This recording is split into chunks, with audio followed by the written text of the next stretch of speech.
Baik, hari ini kita akan melihat firman Tuhan dengan judul Hope Through the Holy Spirit. Pengharapan melalui Roh Kudus.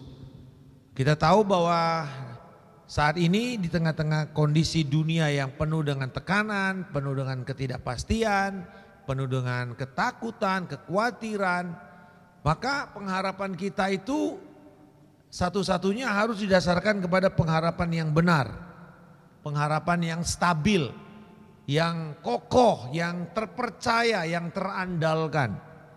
Nah, untuk itu mari kita lihat satu firman saja yang hari ini menjadi dasar renungan kita, yaitu dari Roma 15 ayat yang ke-13. Boleh kita baca bersama-sama dengan suara nyaring.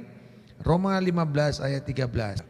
Semoga Allah sumber pengharapan memenuhi kamu dengan segala sukacita dan damai sejahtera dalam iman kamu, supaya oleh kuasa Roh Kudus kamu berlimpah-limpah dalam pengharapan.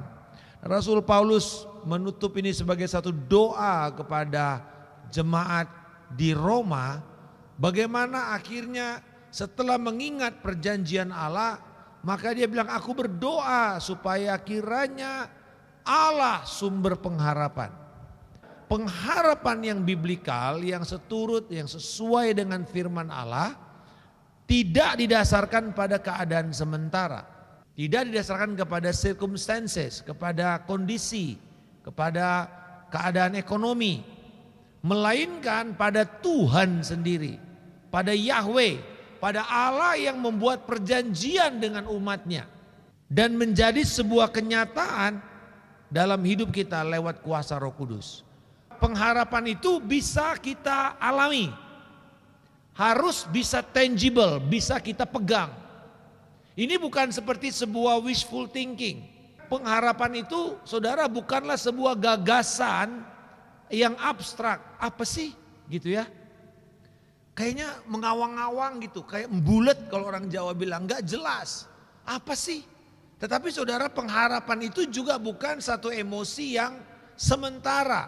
Kadang-kadang ada orang ya, kalau dia lagi hype begitu, wah aku percaya, aku berharap, aku pasti bisa. Karena ada satu dorongan motivasi. Tapi nanti ketika itu semua seperti api gitu sudah mulai padam, pengharapannya juga pupus. Bukan seperti itu pengharapan kita. Tetapi pengharapan itu merupakan pemberian, katakan sama-sama pemberian Allah. Jadi ini merupakan anugerah, merupakan kasih karunia, itu given kepada kita. Dan Tuhan yang merupakan Allah segala pengharapan itu menjadikan itu nyata lewat kuasa atau Allah Roh Kudus yang hari ini dipercayakan untuk menuntun dan memimpin hidup orang percaya. Saudara-saudara, ini luar biasa karena kalau kita mengerti pengharapan seperti ini, maka pengharapan kita bukanlah gampang digoyahkan. Atau ganti situasi, ganti pengharapan kita. Ada satu definisi yang mungkin buat saya ini sesuatu yang gampang melekat lah ya. Dari Jane Care, seorang penulis dan pemain atau aktor panggung mengatakan begini. Hope is the feeling you have that the feeling you have isn't permanent. Kira-kira bahasa gaulnya, harapan itu seperti keyakinan kalau apa yang kamu rasakan sekarang gak akan selamanya begitu. Apa yang kamu rasakan itu tidak permanen. Pengharapan itu merupakan satu perasaan yang kamu punya, tapi kamu tahu bahwa pengharapan itu pun atau perasaan itu pun tidaklah permanen. Masih ingat kemarin istilah these things shall come into pass atau hal ini pun akan segera berlalu. Om Diki kirim cerita ini di grup. Dia bilang bahwa Raja Salomo Alkisah ingin membuat cincin batu permata yang sangat mahal. Tapi dia meminta di cincin itu dibikin ukiran kata-kata. Dan ukiran kata-kata itu judulnya this thing shall come to pass. Ini pun akan segera berlalu. Jadi setiap kali lihat cincin mahal, nah ini pun akan berlalu, gitu ya. Ini pun akan segera berlalu. Artinya ini pun tidak kekal gitu loh. Ya, setiap kali kamu melihat bahwa ini mahal, ini pun akan segera berlalu. Jadi kalau saudara mungkin mau bikin stiker ini di mobilmu, ya gitu ya. Ini pun akan segera berlalu gitu ya. Motormu yang mahal gitu ya. Atau mungkin komputermu yang mahal, ini pun segera berlalu. Setiap kali engkau pantengin, engkau berusaha bangga dengan itu, engkau ingat ini pun akan segera berlalu. Ya termasuk kemudian saya guyonin, ya termasuk transferan Pak, masuk hari ini pun akan segera berlalu karena dipotong habis juga saudara. Ya jadi perasaan kita yang kelihatannya hype pun itu pun akan segera berlalu. Itulah sebenarnya yang dikatakan sebagai satu hope. Kalau kita mau mengatakan bahwa hal yang permanen ini gak ada. Gitu. Ini orang yang berusaha untuk mengungkapkan seperti apakah pengharapan itu. Tetapi pertanyaannya, apakah pengharapan itu akan segera berlalu? Jawabannya tidak. Oke, jawabannya tidak. Sebab kita melihat di dalam ayat ini ya, kita bedah satu-satu ya. Ada 3 pokok pikiran yang akan kita lihat. Pertama dikatakan Allah sebagai sumber pengharapan sejati. Katakan Allah sumber pengharapan. Dikatakan semoga Allah sumber pengharapan. Allah sumber pengharapan. Salah satu nama Tuhan adalah Mikveh Israel. Mikveh Israel. Mikveh Israel artinya the hope of Israel. Di dalam Yeremia dikatakan kiranya Allah pengharapan Israel. Pada waktu bangsa Israel sedang mengalami tekanan berat, sedang dijajah, sedang dibuang, Nabi Yeremia bernubuat tentang Allah Israel yang menjadi pengharapan mereka. Dan bahkan itu menjadi namanya, Mikveh Israel. Pengharapan bagi Israel. Artinya apa? Bahwa karena Allah itu membuat perjanjian dengan umat Israel. Dan pengharapan mereka didasarkan kepada hesetnya, kepada kasih setianya. Yang tidak pernah gagal. Perjanjian bukan antara dua belah pihak, tapi perjanjian antara Allah dengan dirinya sendiri berkenaan dengan umat Tuhan. Sekalipun mereka gagal, karena Allah tidak pernah gagal, maka Allah yang akan memenuhi perjanjiannya itu. Walaupun mereka dibuang, tetapi Allah berjanji akan kembali membawa mereka pulang ke tanah kelahiran mereka. Jadi Mikveh Israel artinya pengharapan kita itu menjadi aman karena didasarkan atau berakar pada kesetiaan Tuhan akan janjinya. Amin saudara. Karena dia adalah Allah perjanjian, Allah the covenant God, Allah yang memiliki terikat kepada dirinya sendiri. Dia berjanji untuk dirinya sendiri demi kita. Apalagi janji yang paling kuat dari situ? Enggak ada. Tidak ada. Nasar yang paling kuat adalah Allah dengan dirinya sendiri. Dan itu tidak pernah gagal. Itulah nama Tuhan salah satunya. Mikveh Israel, the hope of Israel. Itu sebabnya orang Israel itu pada waktu bangsa itu terbuang, terserak-serak sejak tahun 70 Masehi. Setiap kali mereka merayakan Paskah, ya, dari tahun 70 itu loh. Mereka akan mengatakan begini, akhir dari perayaan Paskah, kan perayaan Paskah itu seminggu. Akhir dari perayaan Paskah, mereka tuh pisah dan mereka bilang begini, sampai bertemu di Yerusalem tahun depan. See you next year in Jerusalem. Tapi kan mereka sudah tidak bisa kembali. Bayangkan tiap tahun loh, dari tahun 70 sampai 1948. Hampir 2000 tahun. Tiap tahun mereka ngomong, see you next year in Jerusalem. Kenapa? Karena nama ini, Mikveh Israel. Dan Allah mengembalikan bangsa itu. Di mana bangsa-bangsa lain tidak ada lagi. Semua bangsa yang menentang Allah dihabiskan oleh Tuhan. Punah. Tetapi tidak bagi bangsa Israel. Allah membuat perjanjian ini. Apakah bangsa Israel terlalu baik? Tidak. Kita tahu bangsa itu juga jahat. Bangsa itu juga menyembah berhala. Bangsa itu bahkan melakukan perkara najis. seperti bangsa-bangsa lain. Tapi kenapa bangsa lain hancur dan Israel tetap ada? Itulah yang saya katakan kedaulatan Allah dan pilihan Allah kepada mereka yang tidak pernah berubah. Sekarang mereka sedang murtad. Mereka sedang menolak Yesus Kristus. Apakah Allah akan tinggal diam? Jawabannya enggak. Tuhan akan siapkan bagi mereka untuk mereka bisa bertobat. Lewat apa? Kesusahan besar.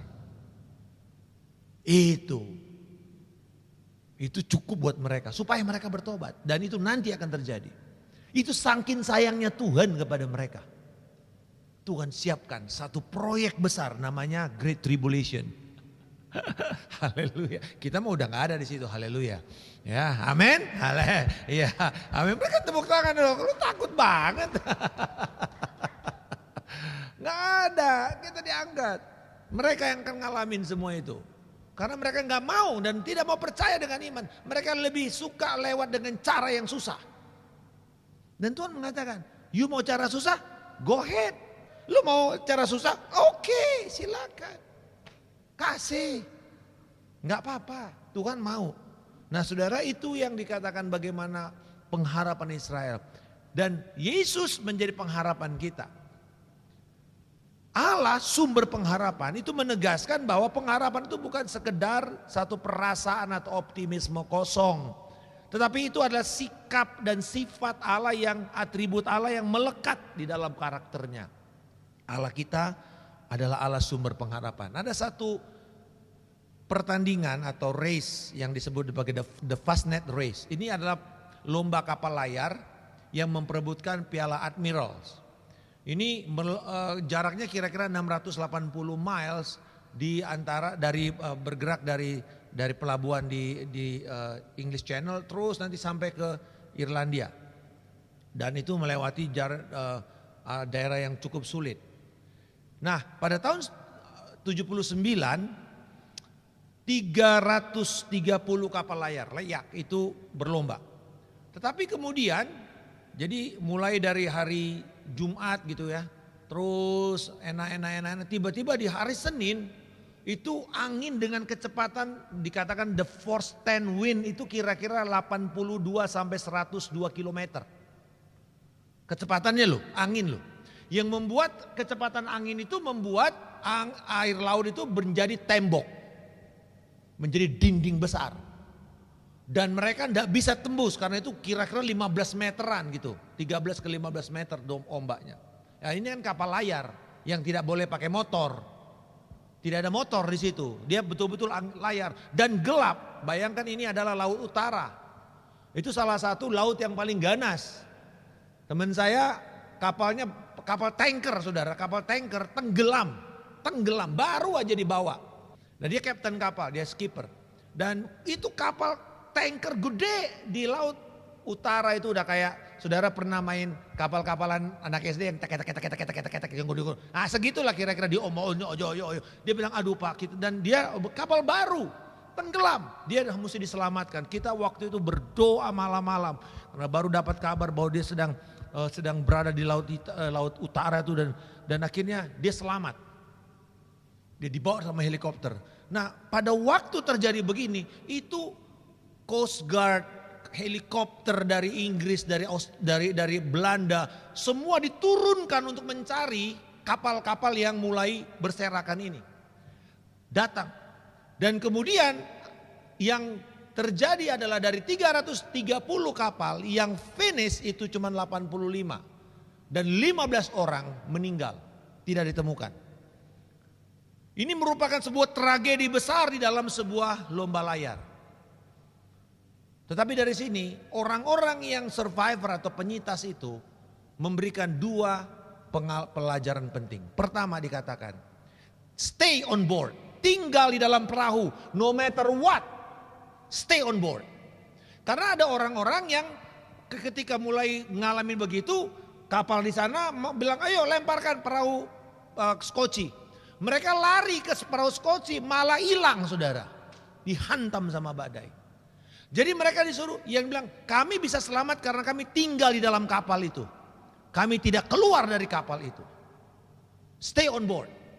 Yang kedua dikatakan bahwa ternyata jangkar yang ada dalam kapal itu menjadi stabilizer yang membuat mereka tidak kemana-mana terombang-ambing.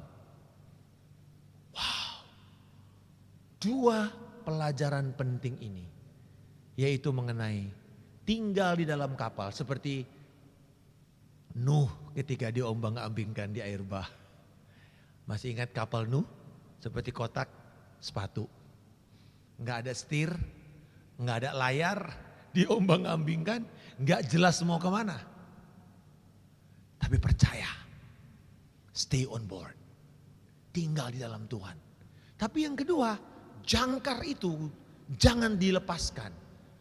Amazingly, jangkar telah menjadi simbol harapan dalam iman Kristen sejak awal. Ini gambar simbol kita. Simbol elpis. Elpis itu kan harapan. Ya, Elpis. Elpis dalam bahasa Yunani, harapan. Perhatikan itu gambarnya. Ada salib, lalu ada ikan terkait kepada jangkar itu. Kristus yang telah tersalib dan bangkit. Lalu kemudian setiap orang, ikan itu adalah orang percaya. Setiap orang percaya yang menempel kepada Kristus dan karya Kristus, dia akan bertahan. Tidak peduli berapa susahnya kamu diombang-ambingkan. Selama kapal itu menjangkarkan, turunkan jangkarnya, turunkan sauhnya, itu akan luar biasa. Nah, ada yang menarik tentang sauh. Sauh selalu ditaruh di mana? Di belakang, nungging Pak, di depan Pak. Sauh itu selalu ditaruh di depan. Bukan di belakang kapal, di depan. Satu. Yang kedua, sauh itu harus, talinya itu harus 2 kali lebih dalam daripada kedalaman airnya. 2 kali lebih dalam, 2 kali lebih panjang. Jadi misalnya kalau kapal itu berlabuh kedalaman dermaganya itu 10 meter, maka rantainya itu mesti 20 meter minimal. Minimal diturunkan. Kenapa? Karena waktu dia sandar begitu kan goyang-goyang. Ya, goyang-goyang. Kalau dia 10 meter tumplung ke begini ke bawah nanti, ketarik ke bawah. Dan pada waktu masa Rasul Paulus, banyak pelabuhan-pelabuhan itu pelabuhan-pelabuhan alam seperti yang ada di Eropa, itu banyak pelabuhan alam. Malta itu ya pelabuhan-pelabuhan, Korintus, Tesalonika itu banyak pelabuhan alam. Artinya pelabuhan alam itu nggak ada dermaga yang dibangun. Jadi taruh aja begitu, nah ditaruh jangkarnya panjang, lalu kemudian nanti kapal itu bisa besok-besoknya tahu kemana itu. Kalau jangkarnya nggak jelas gitu loh, karena bisa dibuang oleh ombak. Jadi saudara, kenapa 2 kali lebih panjang? Karena walaupun nanti kapal itu dibawa kemana-mana, tetapi dia akan stay dengan pusat daripada jangkar itu.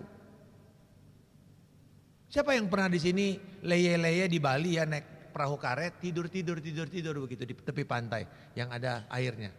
Saudara bisa di satu titik, nanti end up-nya 1 jam kemudian sudah di tempat lain. Saya ngalamin waktu saya di Benoa begitu, tidur enak-enak gitu, jemur-jemur, padahal udah hitam begini jemur juga, ngapain juga gitu ya. Tapi jemur-jemur lah gitu ya, enak-enak ngantuk gitu kan. Ngantuk di bawah, di atas perahu karet, nggak diikat soalnya. 1 jam kemudian saya sudah hampir mendarat. Saya bilang, ini di mana ya? Jauh sekali udah. Lebih dari 1 kilo saya terbawa ke drifted. Terhanyut saudara. Kenapa? Ya nggak ada jangkar. Sauh, jangkar itu adalah lambang pengharapan di dalam gereja sejak 2000 tahun yang lalu sampai sekarang. Itu sebabnya jangkar, lambangnya itu adalah jangkar dengan kayu salib. Jadi setiap kali saudara ingat jangkar, lepas jangkar, nah saudara tahu bahwa itu adalah tempat pengharapan kita. Amin. Jadi jangkar adalah Kristus, dan setiap orang yang percaya dan tinggal pada Kristus akan selamat. Allah sumber pengharapan kita. Yang kedua, damai sejahtera, sukacita adalah buah kepercayaan atau buah iman kita kepada Allah. Memenuhi kamu dengan segala sukacita dan damai sejahtera dalam iman kamu. Saudara, dikatakan sukacita dan damai sejahtera. Katakan sukacita dan damai sejahtera. Adalah hasil. Adalah buah dari iman terhadap Allah pengharapan itu. Ini buah. Jadi kalau saudara terus menabur pengharapan kepada Kristus, kepada Allah, maka buahnya cuma dua yang akan dikatakan oleh Paulus. Kamu akan menerima sukacita, kamu akan menerima damai sejahtera. Dan kepada kita yang tinggal di perkotaan, ini merupakan sebuah kabar baik. Karena perkotaan membuat kita apa saudara? Dengan kecepatan aktivitas kita ini, kadang-kadang kita bisa mengalami kesepian. Kita bisa mengalami kecemasan. Kita bisa mengalami kalau nggak bikin apa-apa rasanya saya kok kurang sesuatu nih. Kalau saudara udah biasa kerja kan, tiba-tiba nggak kerja gitu, bingung gitu, apa gitu, ada aja yang mesti dipegangin gitu loh. Kok kayaknya kita ini nggak fulfill sesuatu dalam hidup kita. Tetapi saudara, di dalam pengharapan kita, hasilnya adalah damai sejahtera, hasilnya adalah sukacita. Ini bukan satu kondisi emosional ya, wah sukacita hype begitu, bukan. Tetapi ini adalah pemberian ketenangan karena kita tahu Allah berdaulat. God is in control. Itu yang kita mesti mengerti. Allah berdaulat, Allah sedang memegang kendali. Kita mau pusing segala macam caranya pun, kalau nggak bisa ya udah gitu loh. Apakah kita menyerah Pak? Jawabannya bukan. Tuhan belum buka jalan. Tapi kalau Tuhan sudah buka jalan, kamu masuk ke dalam, jangan tunggu-tunggu lagi. Loncat ke dalam situ karena itu kehendak Allah. Tetapi untuk menantikan waktu itu cukup lama.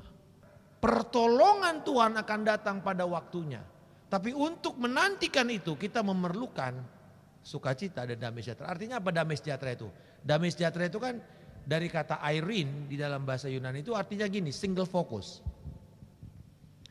Berarti lawannya apa? Cemas itu. Kan dibilang janganlah engkau khawatir tentang apapun juga. Tapi nyatakanlah segala hal dalam doa dan permohonanmu supaya damai sejahtera Allah yang melampaui segala akal pikiran itu menguasai pikiranmu. Berarti lawan daripada damai sejahtera itu adalah kecemasan, kekalutan. Apa itu kekalutan Bapak Ibu? Kalau damai sejahtera itu dia single fokus, berarti kekalutan adalah pikiran yang bercabang-cabang. Gak fokus kan? Pikiran yang bercabang-cabang, yang kemana-mana, yang gak bisa diem. Pikirannya tuh jalan terus. Itu yang kita sebut sebagai apa? Overthinking. Ya kan OT itu. Pikirin, gini habis ini gimana? Habis ini gimana? Kalau nggak gini gimana? Nggak jadi kok, belum terjadi udah mikir sampai ke ujung dunia sana. Apa itu fear? False evidence appear real. Bukti palsu tapi kelihatannya seperti nyata. Itulah yang bikin kita takut. Takut ini kena cancer. Ini kayaknya jangan-jangan cancer nih. Jangan-jangan cancer nih. Ya udah pasti bukan. Tapi kemudian akhirnya kita takut. Akhirnya lumpuh sendiri saudara. Amin. Overthinking. Kalut. Jadi buah daripada kita menaruh pengharapan kepada Allah. Sumber pengharapan kita itu adalah kamu akan terima sukacita, kamu akan terima damai sejahtera. Minggu lalu kita lihat bagaimana orang yang berharap kepada Tuhan itu dikatakan dia bersukacita.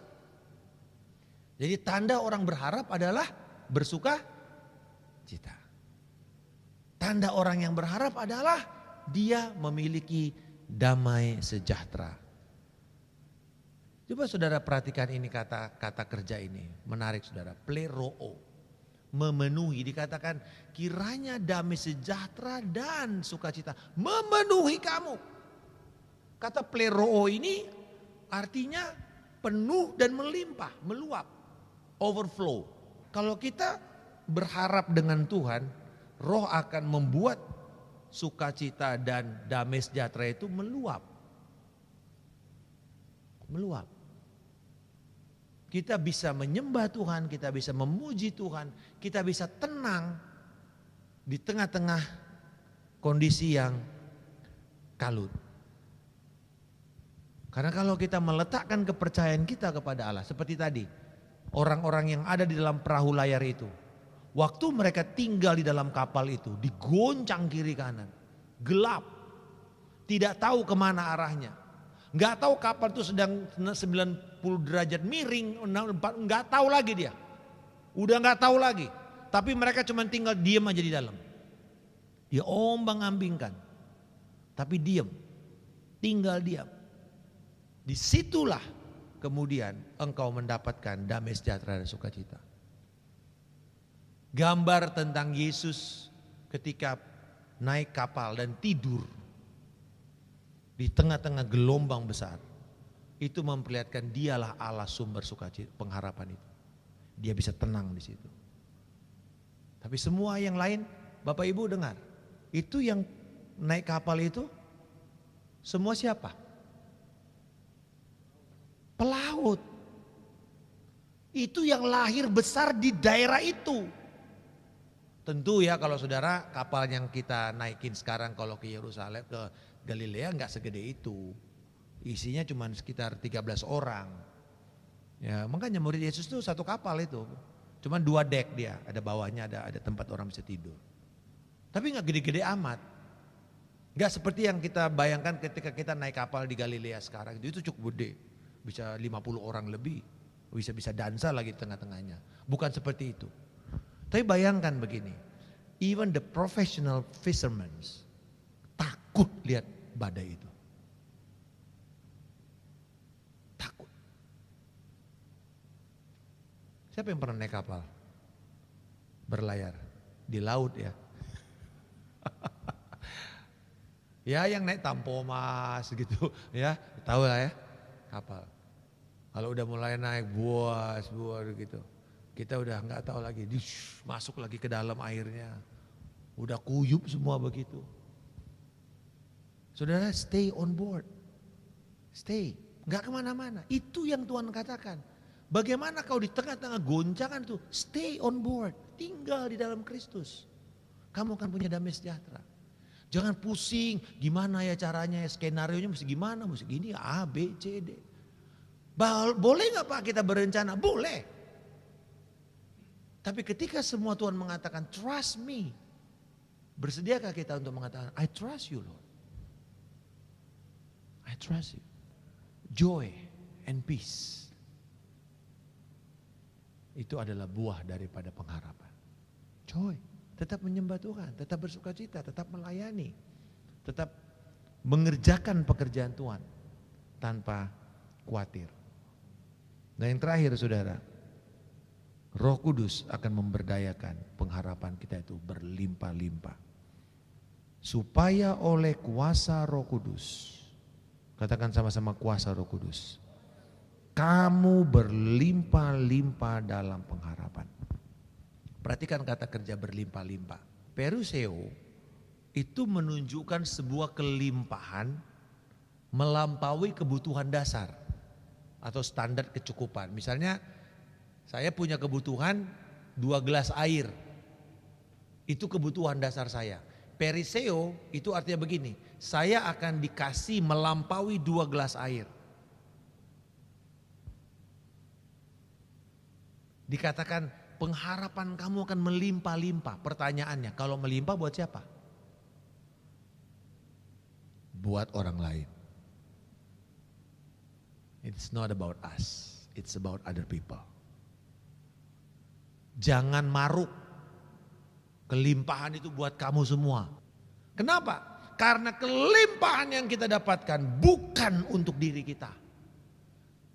Tapi Tuhan cukupkan kebutuhanmu. Tuhan cukupkan apa yang kau harapkan. Tetapi setelah itu, kalau dia melimpahi, maka kamu mesti tahu. Kita harus tahu itu untuk orang lain. Allah Roh Kudus akan berjanji menghasilkan pengharapan yang melimpah, yang melampaui kebutuhan pribadi kita, supaya kemudian kita bisa memberi pengaruh kepada orang sekeliling kita. Ketika orang pusing, lalu saudara masih tinggal tenang, punya damai sejahtera, punya sukacita, maka kemudian bilang, kenapa kamu bisa begitu? Apa rahasiamu? Kamu minum obat penenangkah? Jawabannya enggak. Tapi saya percaya bahwa Tuhan in control over my life, over my situation. Itulah kabar baiknya. Jadi saudara, pengharapan kita itu bukan hasil usaha manusia,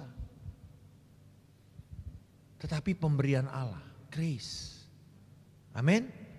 Dan itu dilakukan dengan kuasa Roh Kudus yang terus menerus untuk memperbaharui serta menguatkan kita. Itu sebabnya Bapak Ibu, kenapa kita terus membangun keintiman kita dengan Tuhan di dalam ibadah pribadi kita, di dalam saat teduh kita. Supaya Dia yang memperbaharui pengharapan kita tiap hari. Dia yang memeriksa bagaimana pengharapan kamu hari ini. Bagaimana kadarnya. Apakah pengharapan kamu masih selaras enggak dengan tujuan kehendak Allah? Terus tiap hari.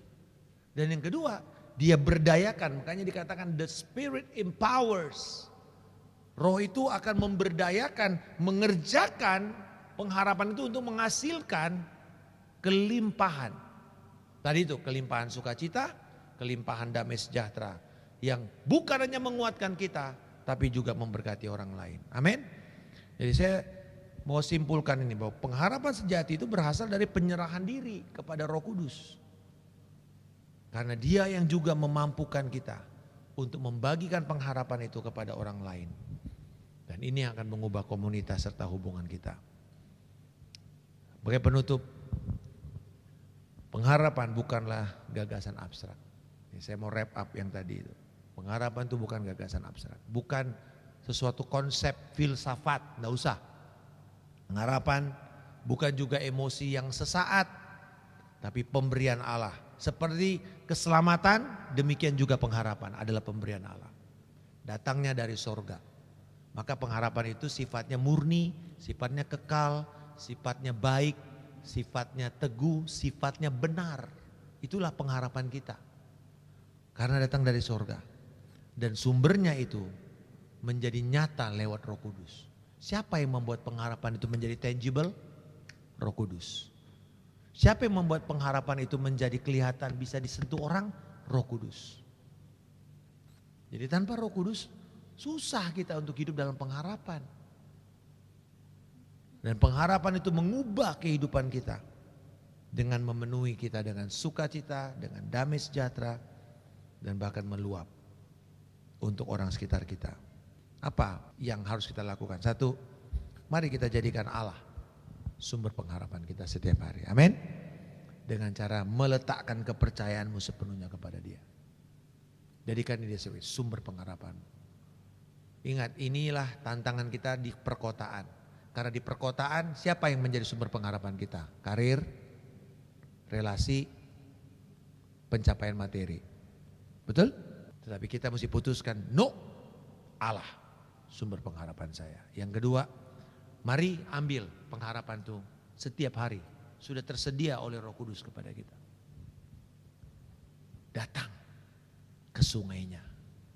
Minum dari Dia. Izinkan Dia terus memenuhi engkau.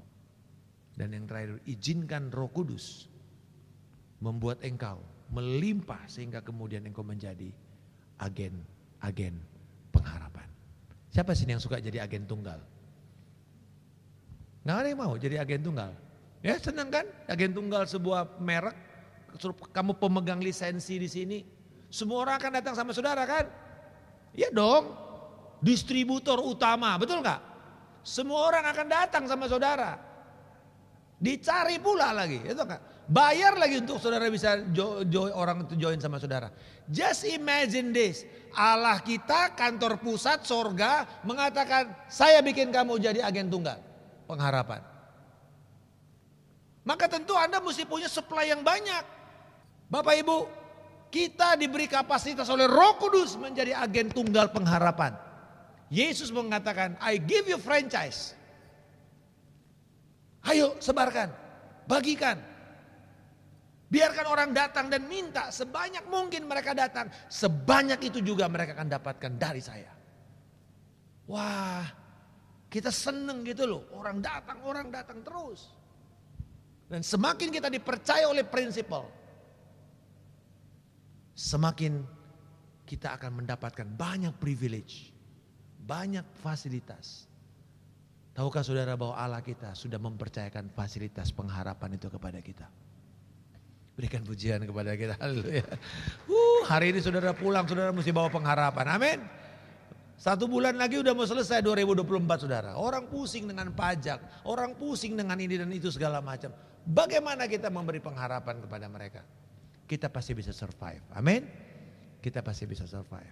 Katakan orang samping saudara, kita masih bisa survive. Tinggal di dalam Kristus, oke? Tinggal, amin. Suami istri bilang, kita bisa survive. Ya, anak kita bisa sekolah, amin. Haleluya. Mari kita bangkit berdiri. Thank you Lord. Terima kasih Tuhan untuk waktu di mana kami percaya bahwa Engkau Tuhan adalah Allah yang baik. Engkau Allah yang mengerti akan pergumulan kami. Engkau Allah yang setia di dalam karya-Mu untuk hidup kami. Kami bersyukur Tuhan pada saat ini bahwa di dalam kasih-Mu itulah Tuhan, Amin. Engkau menyediakan kepada kami pengharapan yang melimpah.